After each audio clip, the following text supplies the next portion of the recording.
Hello, fellow residents of Tamriel. It has been a little while since I have made any videos, but I wanted to kind of get back into the mix of things, I guess you could say, and kind of go from there. Um,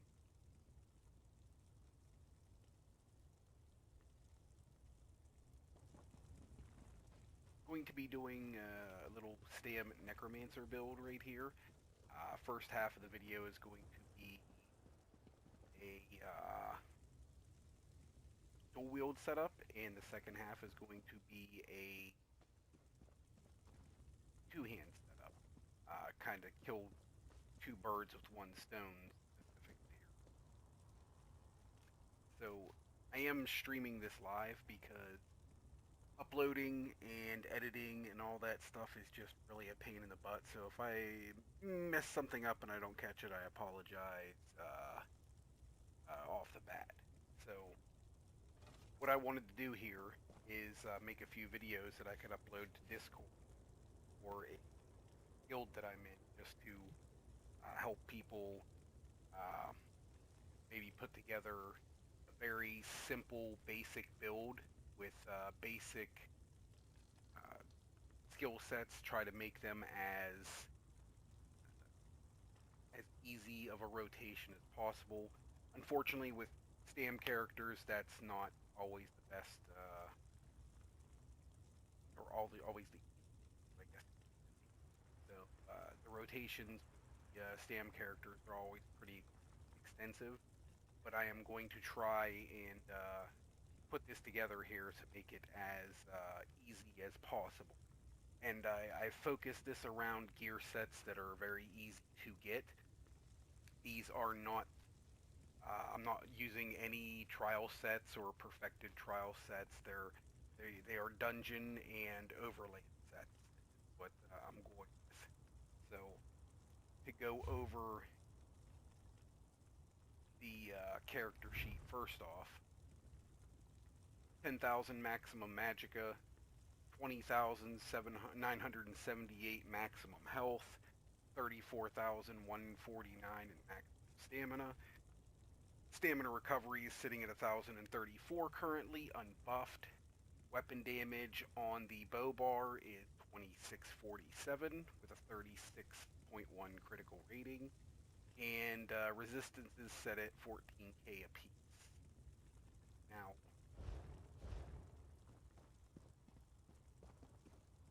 the weapon power pot active. Our weapon damage on our Bobgar goes up to 3,096, 48% weapon critical. Our stamina recovery just went up to 1343, and go on to our dual Bobgar here. Weapon damage is at 3,900 even. Weapon critical 45% even. Recovery obviously still at 1340. And we have 14,000 spell resistance. Now I am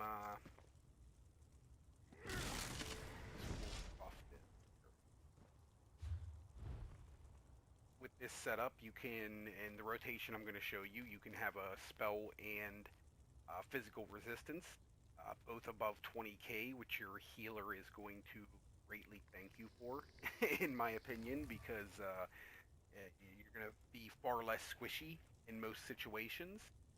And the duration on it is a 20-second duration, and this is literally about a 12 to 14 second rotation, somewhere in that area, depending on how quick you do it. So you should be able to keep this armor up all the time. Now, let's fully buff everything here, just to show you. Nope, do. There we go. So fully buffed with our archer out, nothing really changes much except for the stamina recovery. It does end up going into the 1691 range with our, I guess you could refer to him as a pet active, and that really helps this build sustain. So that is the big thing that we are we're going for here. I tried to find enough sustain in this build so that the easily made and readily available blue food, braised rabbit with spring vegetables, can be used. This will give you a boatload of health and a boatload of max stamina. And with a necromancer, you can get really good recoveries because of their passives and whatnot in their class line. All right, so we have all 64 points in our stamina. We are using the Shadow Munda Stone for 17% more critical damage done. I am using the braised rabbit food that I told you about. This is only an hour-long food, unfortunately, but very cheap to make, easy to get, so it's a good option. Plus, you know, when you're sitting at 20k in health, that's a really nice thing. Your healer's gonna like that as well. Champion points. Go over these just real quickly. 40 in Warlord, 75 Tenacity, 75 Mooncalf. I personally prefer a lot into tumbling because I dodge roll more than I block, but if you are more of a person that blocks more, if you use them equally, you can split this up however you like. This is my own personal preference. I just like that cost of dodge roll being knocked down as much as possible. Blue Tree, I have 23 points in Physical Weapons Expert, 72 points in Master at Arms, 40 in Thaumaturge, Precise Strikes is 51, Piercing 28, Mighty 56. In our Red Tree, I have 72 Ironclad, 32 Spell Shield, 32 Minor Medium Armor Focus, 43 Hardy, 43 Elemental Defender, 48 Thick Skin. These are, you can play around with these and do something different with them if you like as well. If you like having like your quick recovery on or something like that, by all means. The green trees and the red trees are very, in my opinion, they're subjective. You can kind of do what you would like with them, but I would, for the damage output that I'm getting with this is the setup that I have in the blue tree for my damage output.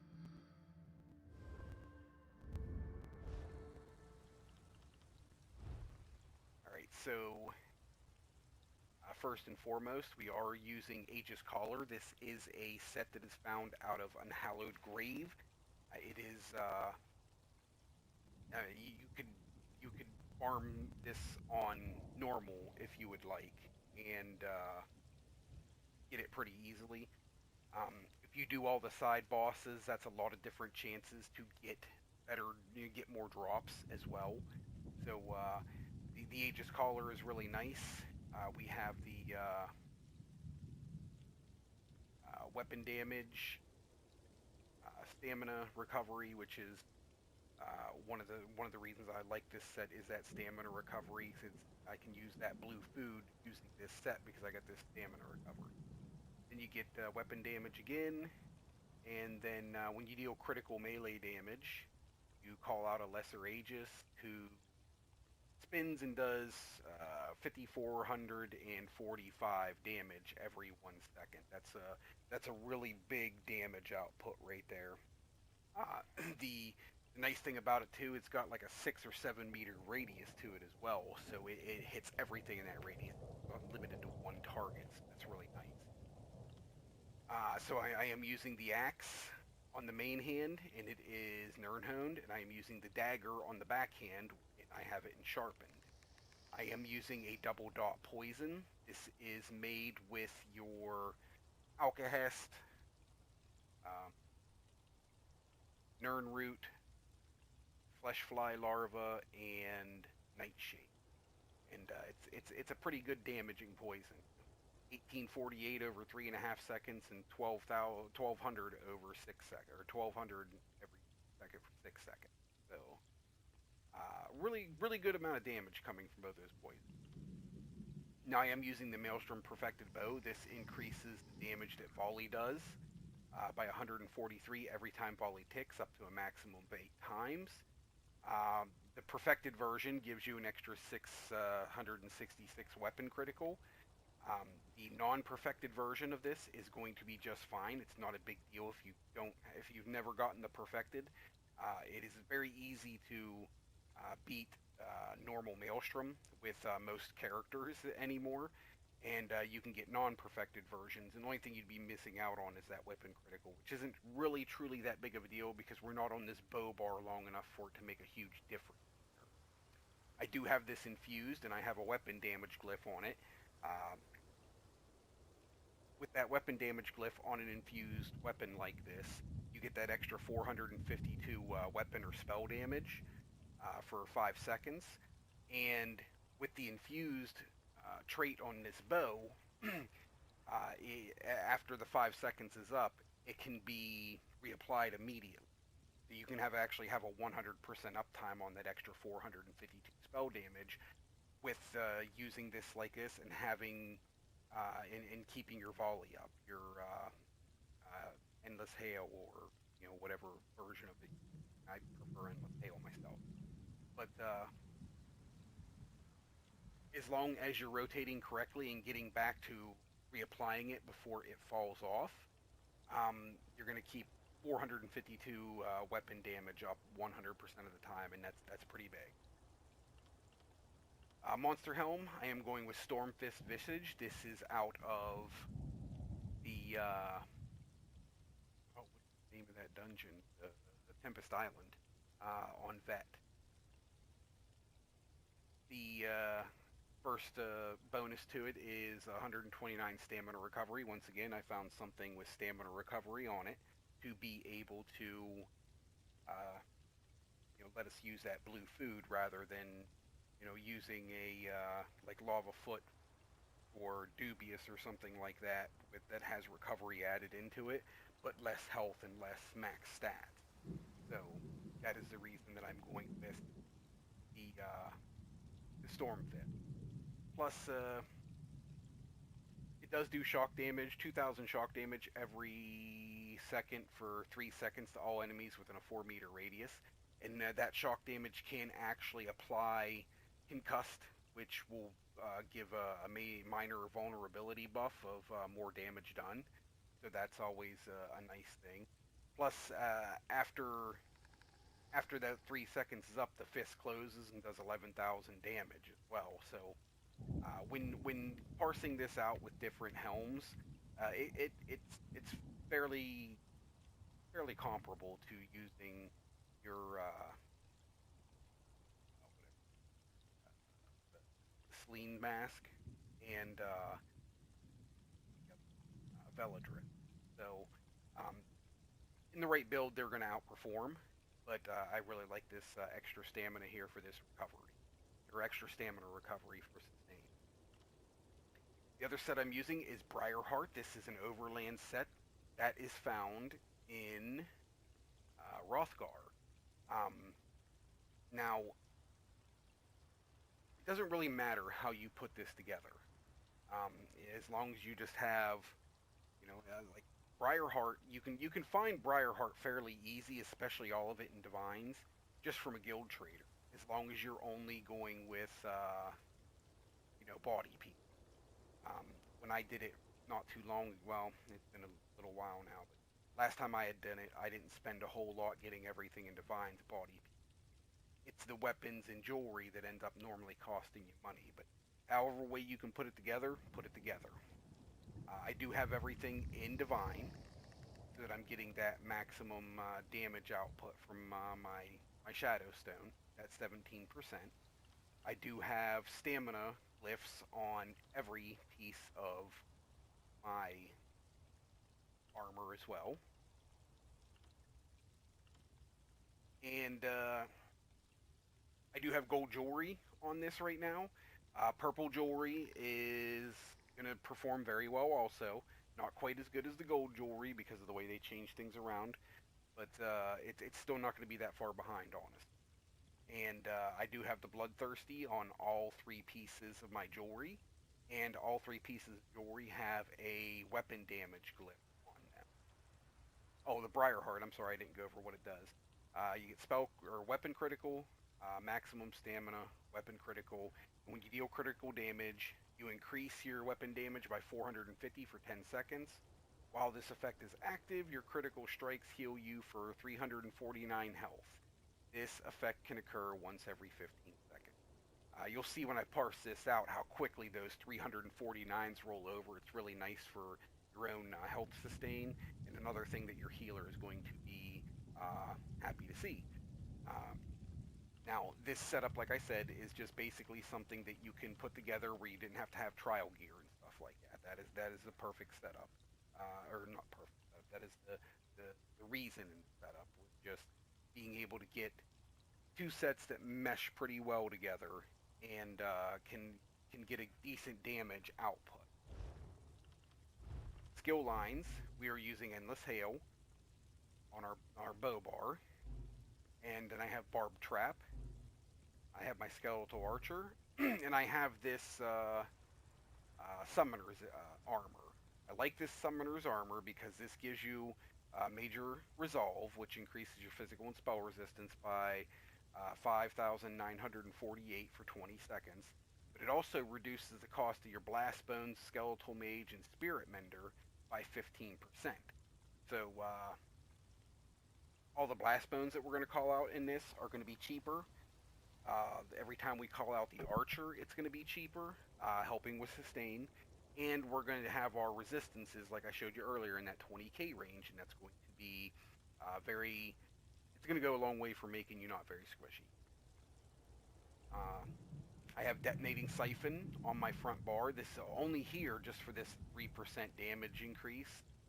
If you want something else here, if you want to put like Necrotic Potency there to suck up the souls to generate ultimate faster, by all means, go right ahead. I do have my Pestilent Colossus on the front bar as well. This is the big guy. He does the 3 smashes with his fist and then applies major vulnerability to any enemy hit in the area for 12 seconds, increasing damage taken by 10%. So that's nice. That's group wide, not just you. So that's good group utility. The Barbed Trap is a very good, very intricate part of this as well. It doesn't do a ton of damage by any means, but it is providing you with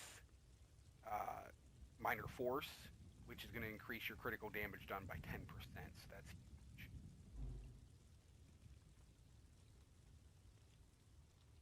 On our dual wield bar, I have my Blast Bones here, who is hitting 15k when he pops. Rapid Strikes, this is just a pretty hard-hitting, damaging ability, and the Rapid Strike version of this allows the final hit to hit for 300% more damage, and these also increase by 3% by each damage done, so that final hit gets pretty big sometimes. And the other morph of this will actually heal you for using. If you have a hard time staying alive, you can always use the, I can't remember if it's Bloodlust or Blood Creek, but it's a healing version of this, but it doesn't deal that 300% more damage on the final hit, I think. Or I can't remember it. Rending Slashes, this is just a bleed damage over time. It's a nice little, cheap little ability to get physical damage from both weapons and then a bleed damage over time as well. Detonating Siphon, I have this on this bar here. This is where I'll be using it. I keep my Venom Skull right here mainly for the passives, the Gravelord passive of for each Gravelord ability that is on a bar. You get when an enemy goes into execute phase, for each one of these abilities you have on your bar, Gravelord ability, you get an extra 10% critical chance. So with having 4 of them on here and having a 45% chance, we're at 85% crit rating during the execute phase, and that's really big on it. when you're in execute phase, you are critting so much, you're just doing a ton of damage. And then when you mix that with the, you know, everything's getting heavier, everything's hitting harder because of bloodthirsty jewelry, it just really makes things hit hard.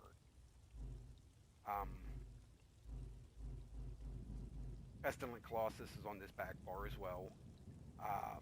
This Venom Skull can be traded out for something different if you would like. It's no big deal. But I have it there for that extra crit chance. Grave Lord. We want to make sure we have all of our Grave Lord passives. All of my passives are going to be filled in here. Like the max health last gasp here. This is a big one. That's nice to have. Some of them aren't going to be useful for a stamina DPS, but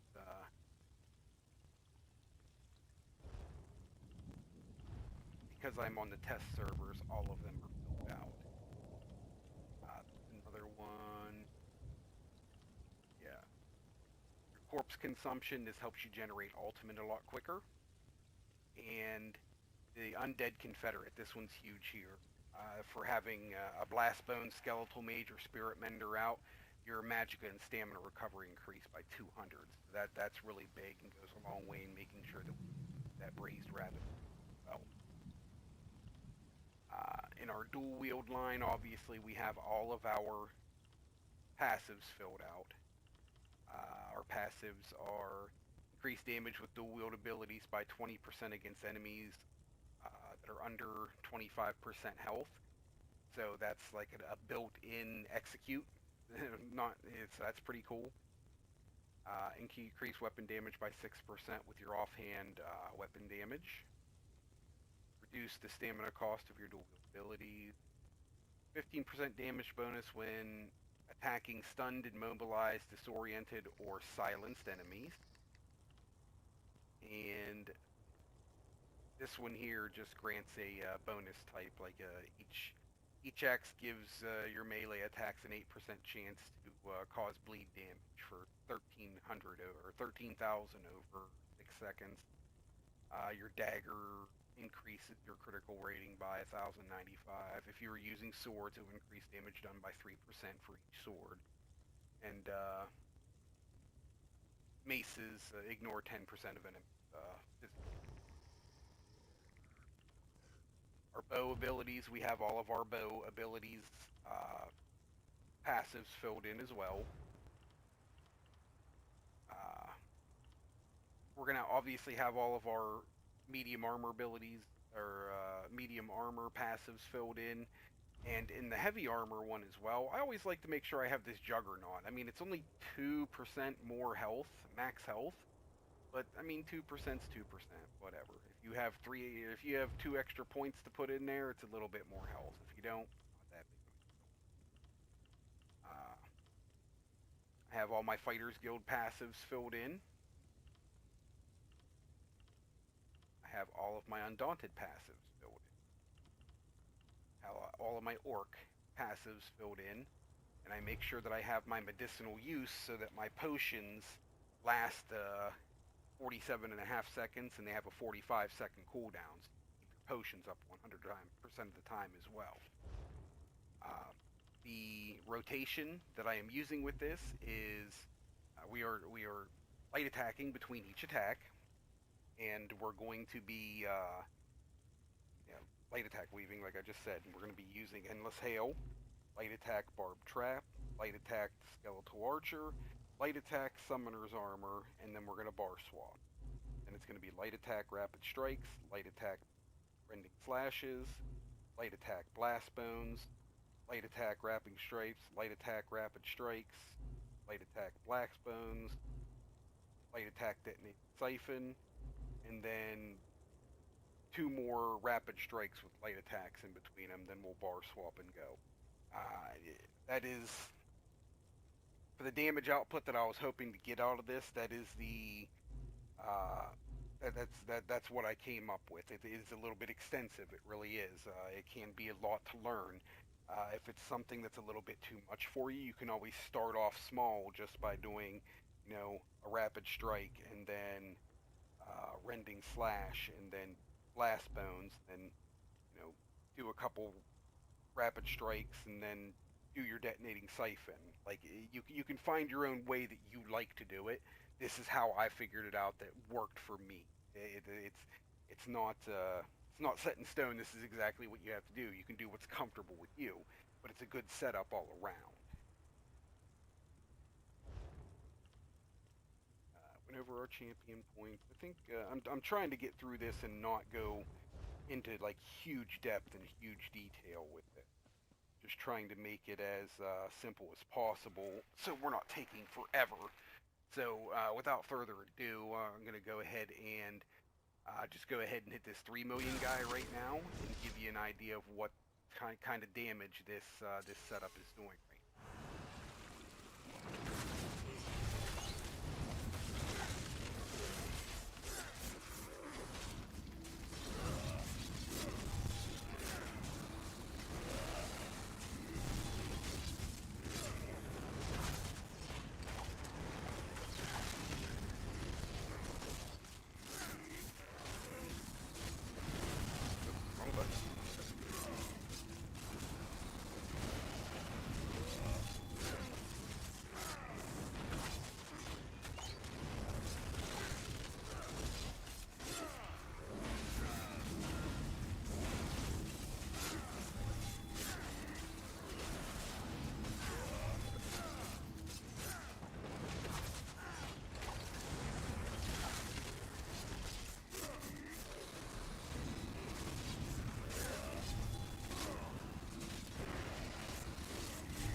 Down low into that execute phase, I tend to use that rapid strikes more because of the bloodthirsty, the passive, and the dual wield line. It does a whole lot of damage on those rapid strikes. Now that right there was 37,539 damage per second. That's decent damage for these two sets right here, and for making the rotation as simple as I can possibly make it as well. Now, I know it wasn't simple, and I apologize, but unfortunately with stamina-based characters, they do have extensive rotations, but in my opinion, stamina-based characters really just shine in this game. I mean, I'm not saying Magicka doesn't do good, but maybe it's just because I have more fun playing stamina-based characters. So maybe that's what it comes down to. But I like the feel of a stamina character better than a Magicka character, even though I main a sword. So figure that one out, because I can't.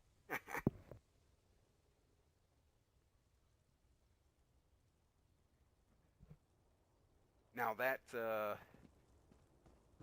those numbers that you see there, that 35,500, there was absolutely no tank help in this situation. I am under-penetrating by probably 10,000 or more at that point, maybe even more than that, honest. So if there's a tank in here using Pierce Armor, applying the major and minor fracture, and if they're using the poisons that reduce the armor as well, you're going to see that 35,000 turn closer into like 40-some thousand, maybe 43 to 45,000.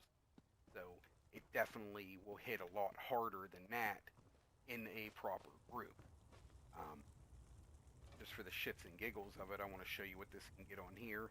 You can fast forward through this if you like, and you don't want to watch this. It will take me a couple of minutes to get this down.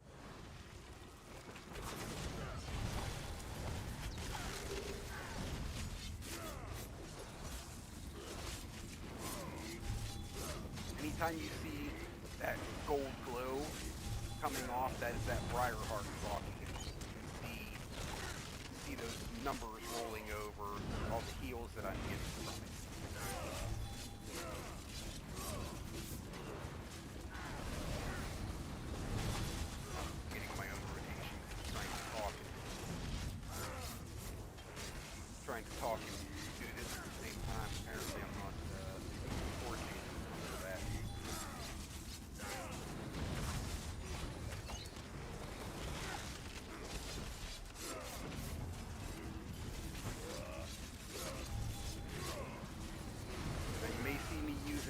use a heavy attack every now and again, just to keep stamina up. But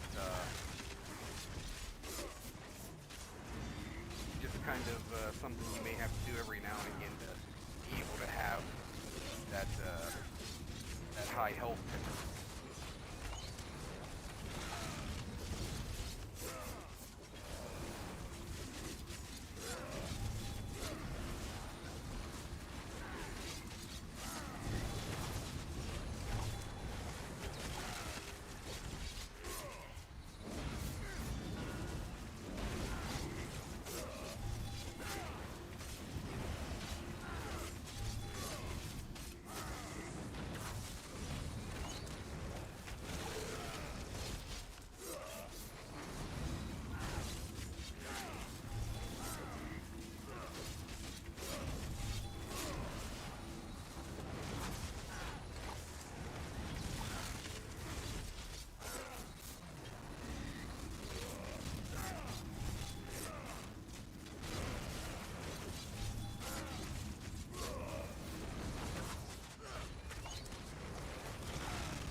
So 74,129.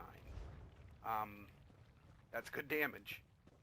There's not a whole lot of trial guilds that are going to be mad at you that you just pulled almost 75k with 20,000 in health. You've seen me heavy attack, I think, 3 times to keep stamina up, just to make sure I wasn't going to get into trouble towards the end where I wanted to just push hard on those rapid strikes. But it's got, as you see, really good damage output, good survivability, and I like this setup. Now, obviously, if you add better sets in, that damage is going to get better. If you put on Reliquins or Perfected Reliquins in place of the Briarheart, you're going to watch that damage total go above 80. Pretty easily, honestly. Probably be in the 83 to 85 range. So, better sets make it perform better. obvious. Now, real quick like, we're going to go and put on the Aegis Caller Battle Axe. We're going to change out abilities real quick here.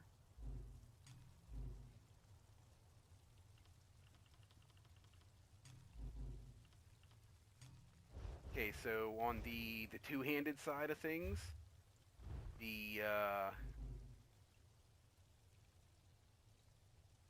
bow rotation stays the same. Light attack, endless hail, light attack, barbed track, light attack, skeletal archer, light attack, summoner's armor. We'll bar swap. We will do light attack, blast bone, light attack, wrecking blow, light attack, wrecking blow, light attack, blast bone, light attack, wrecking blow, light attack, wrecking blow, light attack, blast bone, light attack, wrecking blow, light attack, wrecking blow, light attack, detonating siphon, swap, and start over. So this one's a little less. This one's a little bit easier than jumping back and forth between so many different abilities with dual wield.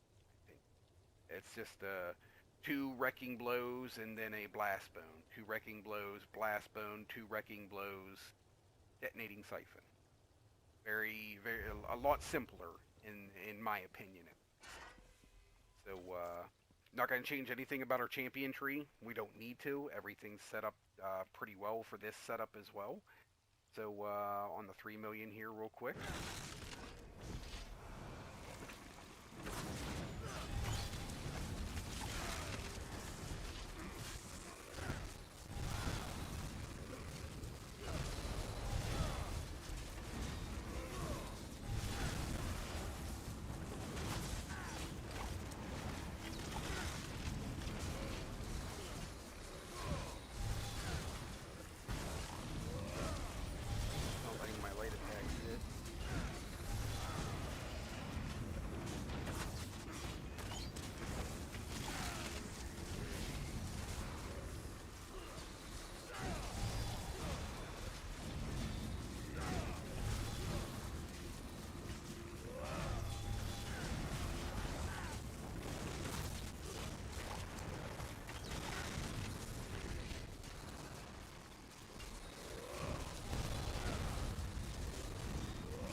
Very well.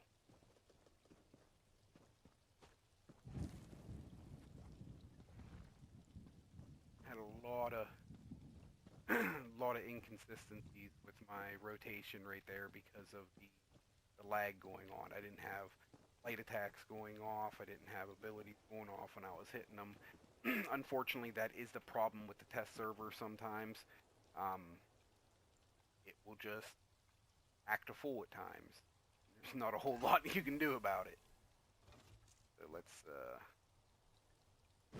try this. Okay, that is not what I told you to do. Get out there, Aegis. Get you some. Get you some, boy.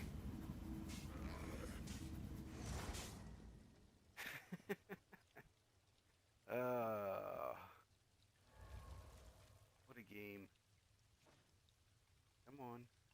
Thank you. Reset him. Alright, let's try this.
38,500. A little bit more than the dual wield. Once again, like I said before, no tank help on that. No, I got very little penetration built into this build. I think the only penetration I have on the two-handed side right now is the 28 points I had in my champion tree, I think it is. Yeah, 28 for 2,542. That's all the more penetration I got going on right now.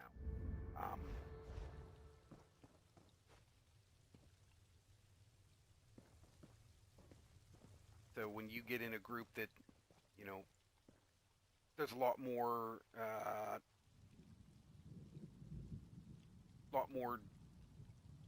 resistance mitigation going on by your tank and your healer and the different buffs and debuffs and whatnot, that number is going to grow tremendously.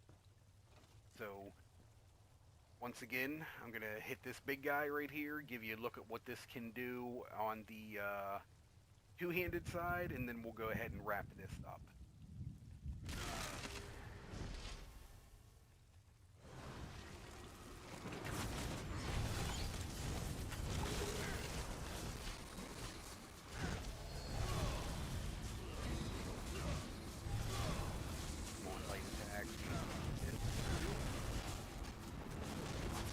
Missing out on a lot of damage when those light attacks don't pop, because this Wrecking Blow gives you empowered for your next light attack. It gives you 40% more damage, so missing out on a lot of damage there when that light attack doesn't work.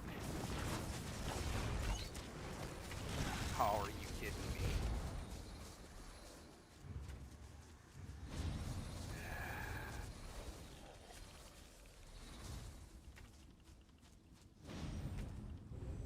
Check that. That was dumb.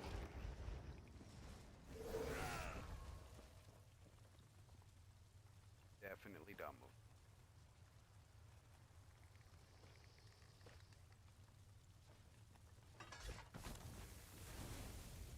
Alright, try this again.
Oh, I didn't mention earlier. When obviously when the boss goes into execute phase, we're going to skip the Wrecking Blows and we're going to be doing execution.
All right, so that one 77,469.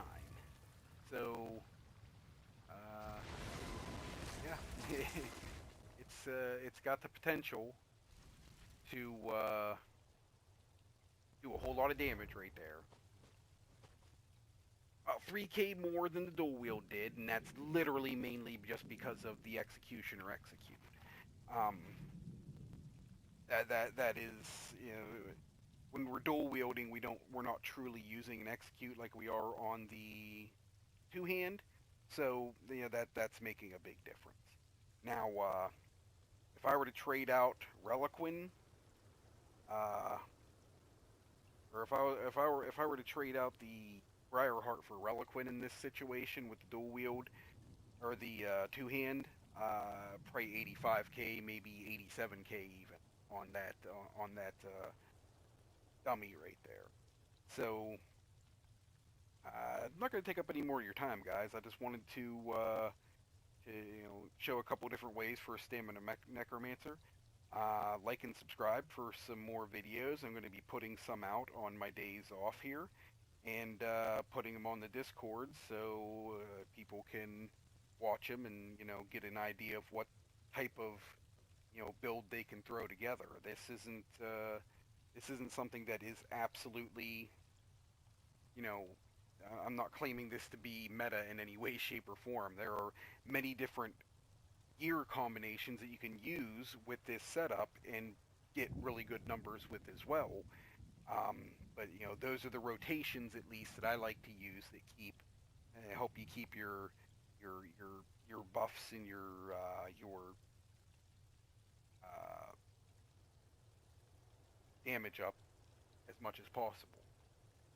Uh, Thank you very much, guys, for tuning in. If you made it all the way through this, thank you.